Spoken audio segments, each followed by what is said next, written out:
Hello everyone, আজকে আমরা দেখব সাইকেল স্টিরিং মোডের কিছু প্র্যাকটিস প্রবলেম। তো বাস্ট মোড আর সাইকেল স্টিরিং মোডের ফর্মুলাটা সেমই, বাট একটু ডিফারেন্স আছে।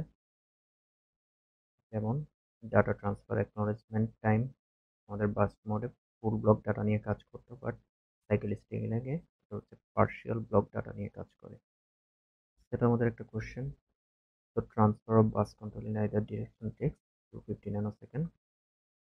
বাস রিকোয়েস্ট টাইম আর বাস ইভেন্টের টাইম হচ্ছে আমাদের সেম। এরপরে input output device data transfer rate হচ্ছে 100 KB/সেকেন্ড।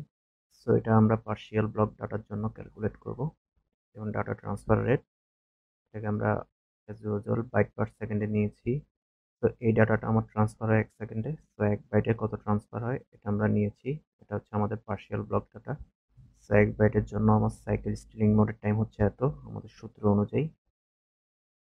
যে পার্শিয়াল ব্লক ডাটা সূত্র অনুযায়ী হচ্ছে টাইম হচ্ছে আমাদের এটা 10⁹ দিয়েছি ন্যানো সেকেন্ডে কনভার্ট করার জন্য। সেটা হচ্ছে 1 বাইটের জন্য একটা পার্শিয়াল ব্লকের ডাটার টাইম। তো আমার এত আসছে। তো 512 বাইটের জন্য কত আসবে? সেম জিনিসের সাথে 512 গুণ করে দিতে হবে। তো আমার ফাইনাল আনসার হচ্ছে এটা। তো এই ম্যাথটাও সেম। তো এখানে আমার 1 বাইটের জন্য ডাটা ট্রান্সফার রেট বের করলাম, আমার পার্শিয়াল ব্লকের টাইম বের করলাম।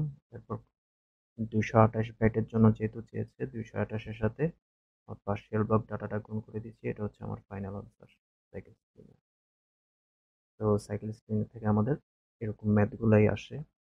তো আজকের ভিডিও এতটুকুই।